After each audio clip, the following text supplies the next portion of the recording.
guys, welcome back to another video. Now we're going to have a look at the new iOS 12. So let's get started.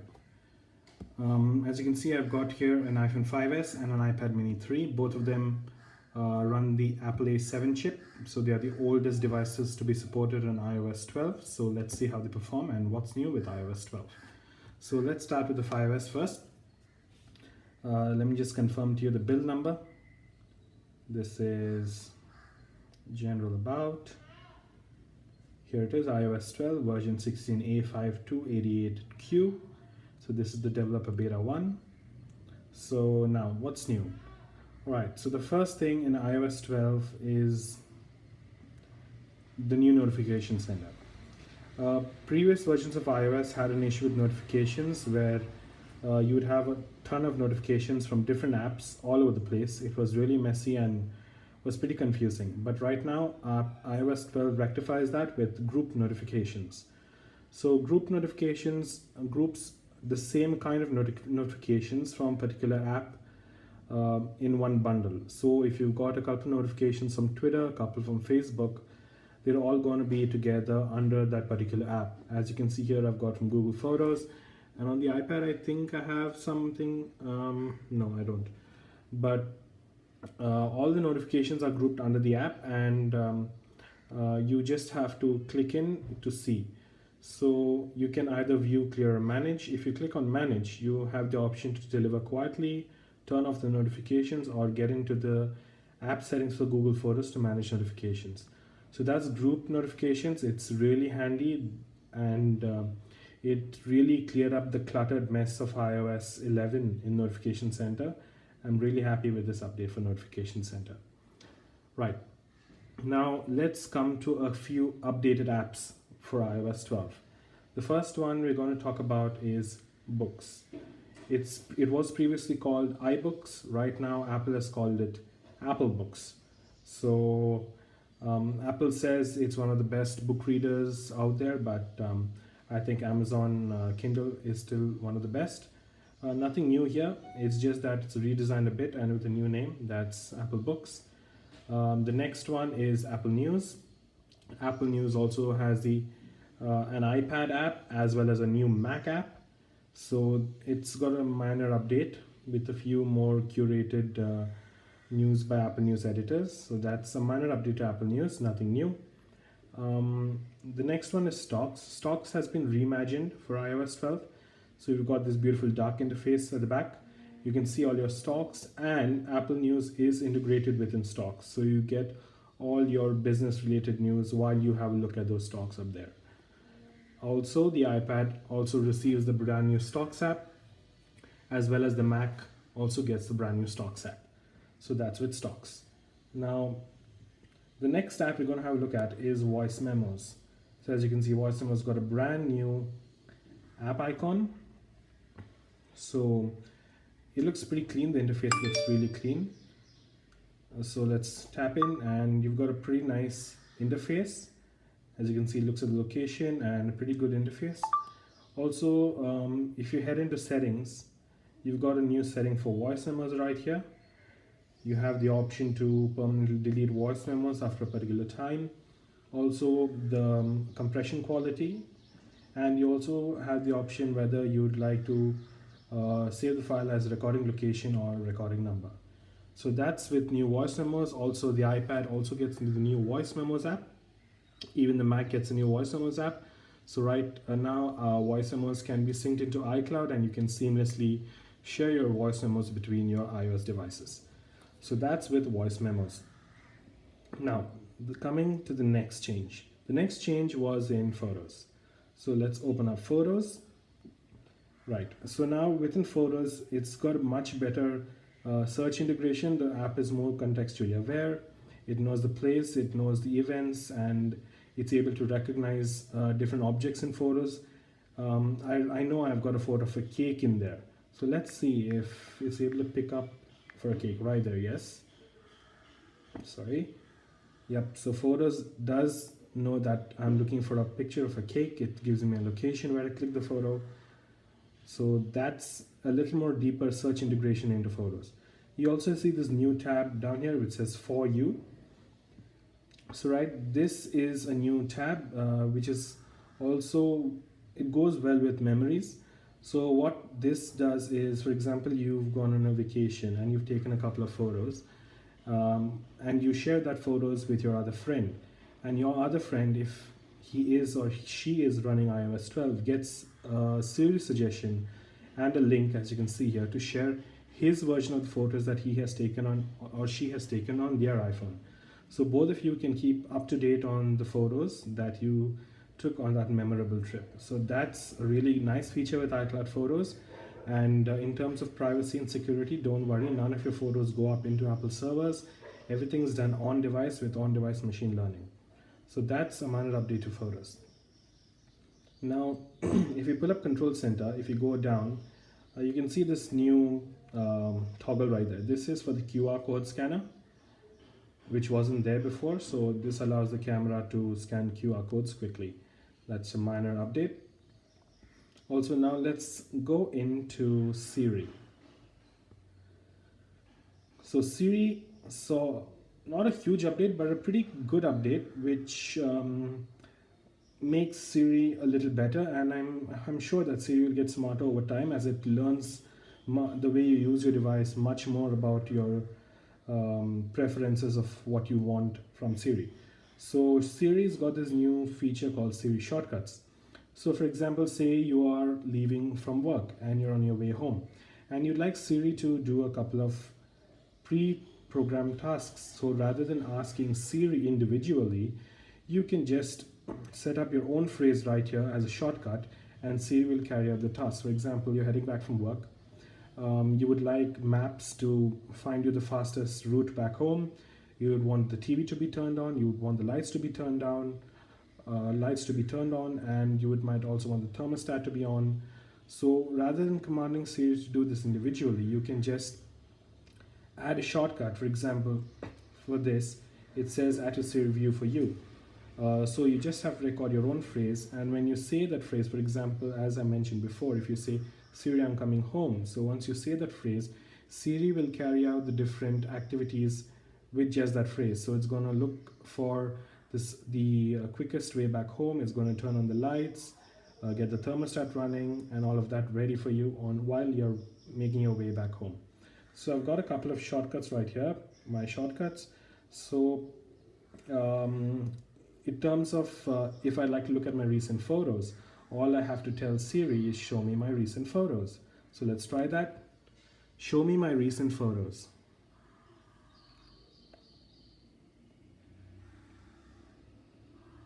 There you go. Siri opens up the most recently taken up photos. So you also have the option to edit this. You can edit this, and as you can see, you can make your own phrase and Siri will follow your own phrase. So that's a new update to shortcuts.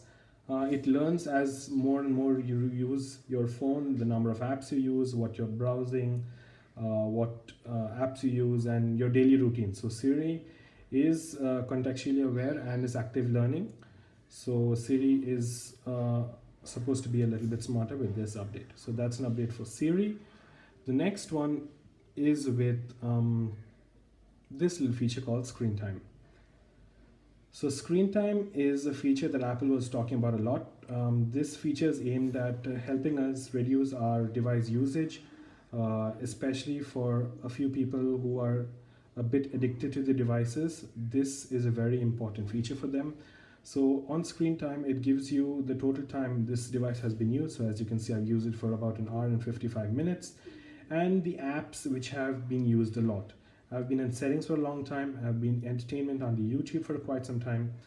So as you can see, there are the times based on what I've used. You get a long detailed graph here as well, the screen time during downtime, which apps were used the most, and also the number of times I picked up this iPhone. So it's a really detailed graph you get with Screen Time.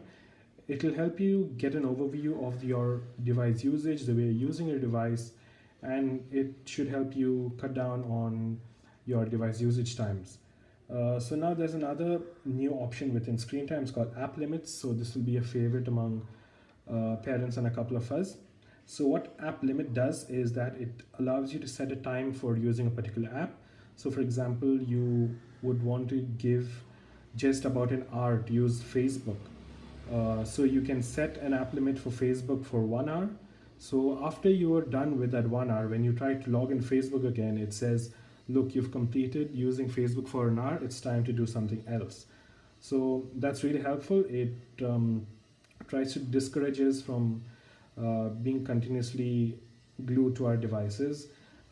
As nowadays, it's like our devices own us and we don't own the device. So that's a really great feature that Apple has put in with app limits. The next one is with content and privacy restrictions.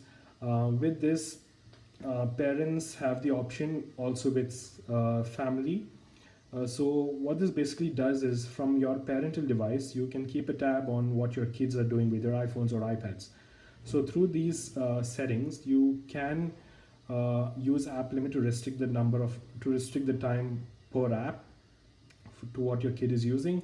You also have the option to block particular content and restrict a few websites which you deem to be inappropriate for a child. So that's a really good feature with screen time for family. So that's a really nice feature. Overall, screen time looks like a promising feature. Let's see how it goes. So the next one I'm going to talk about is downtime. So downtime is basically like do not disturb. So as you can see, I've set it up for 10 p.m. to 6 a.m. So between this 10 p.m. to 6 a.m., I will not receive any notifications except the ones I have allowed. So under this always allowed tab, you click it here. These are the apps that can only give me notifications between my do not disturb time of 10 p.m. to 6 a.m. in the morning. So I can only receive notifications from this. You also have the option to allow apps to bypass this so that they can grant you notifications, but the phone is by default always on. So that's a really nice feature with downtime. So that's just an overview about screen time. It's a good feature. So now let's go over to FaceTime has a new update. So FaceTime finally gets group FaceTime. So you have the ability to make a FaceTime call to up to 32 people, and that's amazing. So FaceTime has got a new update, and that's really good. Also, iMessage has got a new update. So let's head into iMessages. Let's start on the new message.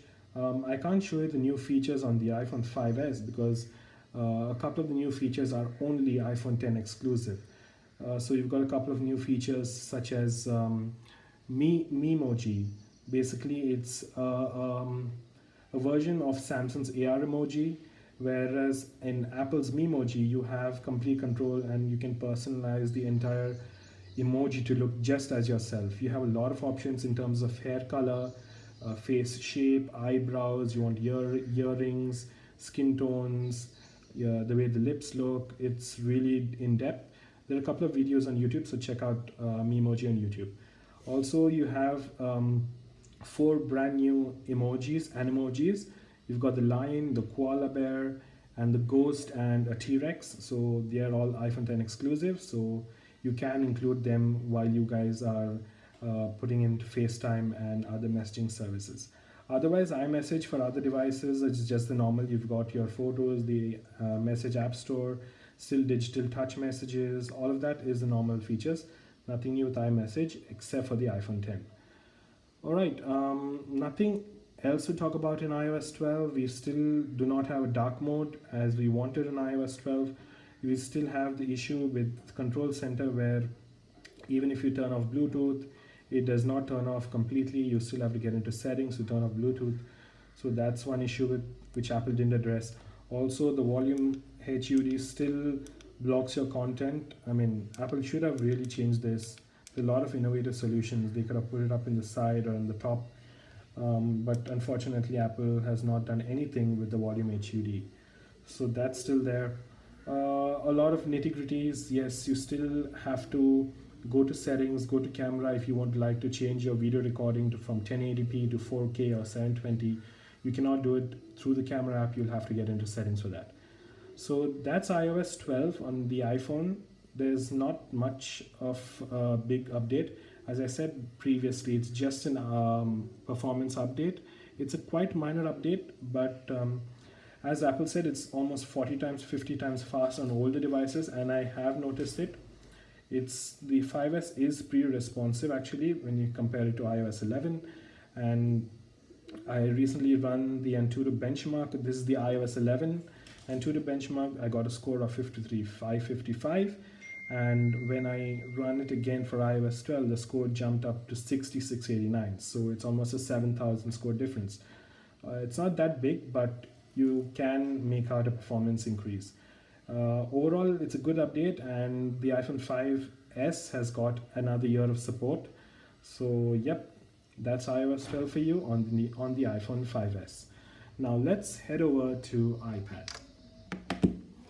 Now iPad does have all the same features that I talked to you about with the iPhone, but if you notice, Apple has changed the status bar. The time and the date and the day appear on the extreme left, whereas the cellular signal, Wi-Fi and battery appear on the extreme right. So if you think this is the same software layout of the iPhone 10, so this could mean that the upcoming iPads in September will be an all display iPad. Most probably will have a notch right there, which could explain why the date and time is on the left and the Wi-Fi indicator and the battery and the cellular data indicators are on the right. So this could be an indication of the upcoming brand new iPad in September. Don't take my word for it, but the software indicates that Apple is just going through a trial process to see how it would look on the brand new iPad. So now iOS 12 brings a lot of the iPhone 10 gestures to the iPad. So you do not need a home button to operate the iPad. It's amazing actually. And Apple didn't even mention this in their keynote. It's really good. So just have a look at this. If you want to bring down control notification center, you have to swipe from the left, just like the iPhone 10. If you want to bring down control center, you'll have to swipe from the right, just like the iPhone 10. You can no longer swipe from the bottom to bring control center. You got to swipe it from the right, just like the iPhone 10. Now let's open up an app, right? So settings is open. How can I go home? You can obviously press the home button and go home traditionally, or you can just swipe to go home. iPhone 10 gestures, just swipe to go home. And it works really well. It works extremely well all the way up. It works really well. Any other app? Let's get into messages. I have noticed that, yeah, in terms of performance between the iPad and the iPhone 5S, the iPad's performance isn't so great, even though the iPad and the 5S share the same version of the A7 chip, but the iPad is clocked a little bit lesser, so I'm not sure what's going on right there. But otherwise, I'm really happy that the iPad is getting iPhone 10 gestures. So just like the iPhone 10, you can swipe all the way up to get into your multitasking. Swipe halfway, there it is. The app switcher is right there. Let's open Safari. Again, swipe up, swipe halfway, and you get into multitasking. So that's the new iPhone 10 features. So this mostly all of this is in preparation for the upcoming new iPad, which is rumored to have an all glass display all over. There won't be any more bezels, and it might just have a notch right there. I'm not sure whether the iPad might have Face ID or not, but I'm sure that Touch ID would not be present on the upcoming iPad. Also, for example, if you're in an app, you have the option to change over, just like the iPhone 10. So that's an update for you on iOS 12 on the iPad. So that's it, guys. iOS 12 is here. The betas are out, and let's see how things shape up. Do stay tuned to the channel. I'll be covering iOS 12 in depth, and I hope you have a great day. Hope you like the video. Please like and subscribe, and have a wonderful day ahead.